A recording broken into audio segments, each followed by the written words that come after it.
Olá, ouvintes! Sejam todos muito bem-vindos e muito bem-vindas ao podcast Conceituados. Olá, ouvinte!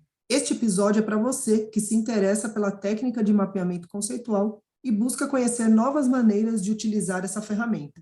Este é um episódio que trata de diferentes experiências com mapas conceituais, literalmente na prática. Hoje a conversa está bem legal e cheia de dicas para você que quer saber como essa ferramenta pode ser usada. Eu sou a Marília e neste episódio eu vou falar com o Nailson Ferreira, que vai compartilhar um pouco da sua experiência com o mapa conceitual durante o ensino híbrido. Mas antes, se você está nos acompanhando pelo YouTube, já deixa um like para dar aquele incentivo e fazer com que a gente alcance mais pessoas. E se você estiver em qualquer outra plataforma, já segue a gente para não perder nada do que estamos produzindo e já produzimos até aqui. Nailson Ferreira é mestrando do programa de pós-graduação em educação na Universidade Federal de São Carlos, campus Sorocaba. Integra a linha de pesquisa e ensino de ciências. É licenciado em Química pela mesma universidade. É professor da educação básica, atuando nos anos finais do ensino fundamental e ensino médio. É integrante do grupo de pesquisa em educação e divulgação científica, o GPDIC. Nailson, agradeço demais, em nome de toda a equipe do Conceituados, pelo seu aceite e disponibilidade, mais uma vez, em participar do nosso podcast e compartilhar com a gente um pouco da sua prática com o mapa conceitual. Bom, vamos lá. Vamos começar o nosso bate-papo de hoje. Lá no episódio especial que nós fizemos desse programa na prática, o número 21, nós conversamos sobre o uso do mapa conceitual durante o ensino remoto, uma experiência que você teve e compartilhou com a gente aqui, em que os alunos vivenciaram a experiência com essa ferramenta. E aí agora a ideia é a gente conversar um pouco sobre o uso dos mapas conceituais no ensino híbrido. E aí, para começar, como que você usou o mapa conceitual nesse sistema? Aliás, você usou, né?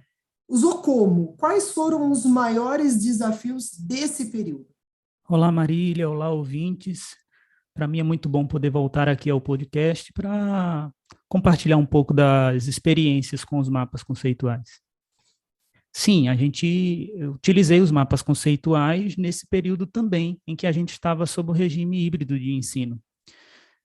Neste período, o maior desafio era a continuidade das atividades, visto que os alunos, durante esse período, passaram a frequentar a escola presencialmente em sistema de rodízio.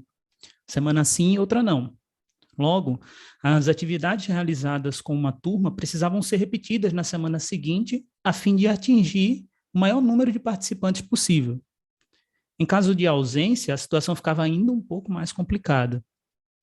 Então, diferentemente do que nós comentamos no episódio 21, neste caso, quando os alunos iam para o ensino presencial, alguns deles não participaram da oficina realizada totalmente remota, o que foi também um fator complicador durante a utilização dos mapas nesse sistema. Então, desafios a gente sempre tem, né? Falando em sala de aula, é desafio diário, praticamente. Ainda mais quando a gente se propõe a fazer uma atividade diferente ou trazer, né, uma ferramenta diferenciada. Mas nesse contexto do ensino híbrido, como que esse treinamento aconteceu? Você pode detalhar um pouco mais? Sim.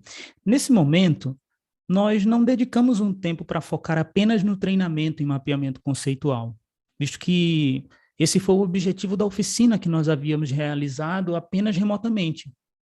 E a gente observou um comportamento que já era esperado, mas que foi muito interessante.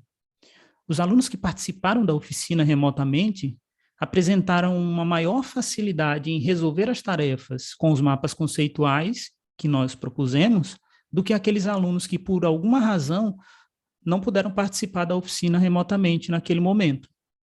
Foi você mesmo que aplicou o treinamento para esses alunos? Na oficina realizada remotamente, sim. Já durante o período do ensino híbrido, como o professor havia participado da oficina, ficou a cargo do professor também da escola, e como não houve um período exclusivo para um treinamento em mapeamento conceitual, o que seria ideal, ficou a cargo desse professor da escola auxiliar esses alunos que não haviam participado da oficina a resolver as tarefas que haviam sido planejadas com os mapas conceituais. Ah, tá. Então tinha mais alguém aí para, de alguma forma, dar um apoio, né, nesse contexto. E quais foram os temas trabalhados nesse sentido seja desse treinamento, por exemplo, né? E dependendo dos temas aí, como que eles foram pensados? Por que esses temas? Aqui nós utilizamos para as atividades com os mapas conceituais nessa fase do ensino híbrido, os temas dos conteúdos que estavam previstos pelo currículo do Estado de São Paulo nesse período. Então, todas as atividades programadas, elas foram planejadas utilizando aqueles conteúdos do bimestre, dos 2 bimestres. Ah, tá, entendi. Mas só para aproveitar, você pode detalhar, pelo menos exemplificar um desses temas, qual foi exatamente? Porque acho que tem diferença, né? Não sei. Sim, sim. Cada uma éramos as 3 séries do ensino médio, primeiro, segundo e terceiro ano, e, por exemplo, a turma do segundo ano, nesse bimestre em que foram utilizados os mapas conceituais, estavam vendo o processo de oxirredução, pilhas e galvanização. Então, as atividades foram utilizando esses temas. Ah, entendi. Interessante. São temas que demandam alguma atenção, né? E mapear talvez seja interessante também. Bom, continuando aqui nossa conversa, por quanto tempo que os participantes vivenciaram aí essa experiência usando o mapa conceitual? Foram aproximadamente 4 meses, 2 bimestres, o terceiro e o quarto bimestre, e que eles utilizaram e vivenciaram essa experiência de utilizar os mapas conceituais para aprender os conteúdos previstos para o bimestre de Química. Ah, legal. Um tempinho razoável aí para ter uma aproximação, né? Você teve algum tipo de feedback desses alunos que participaram com relação ao uso da ferramenta, algum comentário, seja no aspecto positivo, negativo, da parte deles, o que eles acharam? Você pode compartilhar?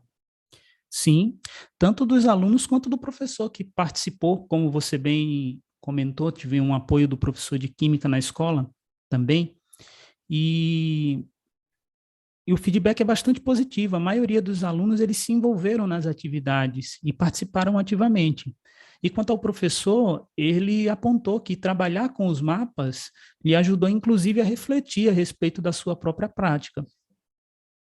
Isso é interessante. Isso daí é algo, aliás, importante, né? Para quem é professor. Só uma perguntinha a mais aqui também. Esse professor, ele também vivenciou treinamento na técnica ou ele já tinha alguma experiência com a ferramenta? O professor ele já tinha uma experiência anterior com a ferramenta de mapa conceitual e participou também, junto com um grupo de professores dessa escola, da oficina que foi realizada remotamente. Então, destaco que esse professor, ele, apesar de não ser um mapeador há muito tempo, mas ele tinha um pouco de experiência assim com os mapas conceituais. Ah, legal, importante. Bom saber.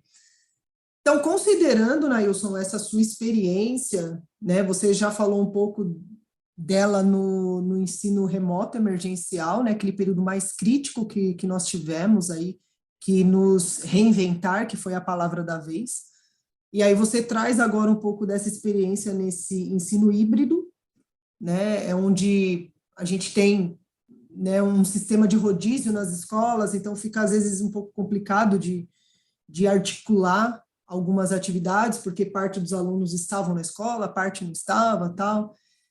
Enfim, considerando tudo isso que você vivenciou, que aspectos que você considera de tudo isso como positivo e negativo que você gostaria de deixar aqui compartilhando para que, eventualmente, outras pessoas, outros professores, professoras possam aí também refletir e, de repente, enxergar o mapa como uma provável ferramenta aí de trabalho também para a sala de aula. Bom, Marília, eu destaco como ponto muito positivo a participação dos alunos. Mesmo aqueles alunos que não haviam participado da oficina remotamente, no período do ensino híbrido, quando eles voltavam para a escola, eles se engajavam nas tarefas que eram propostas em um ambiente tão desafiador.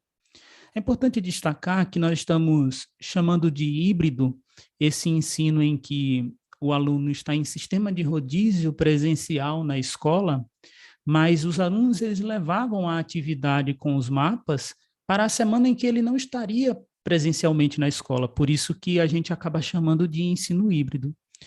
Como ponto negativo, eu acredito que o fato de não termos conseguido reservar um tempo específico para a promoção de uma nova oficina de treinamento em mapeamento conceitual no início do período do ensino híbrido, o que fez com que alguns alunos tivessem um pouco mais de dificuldade nas atividades.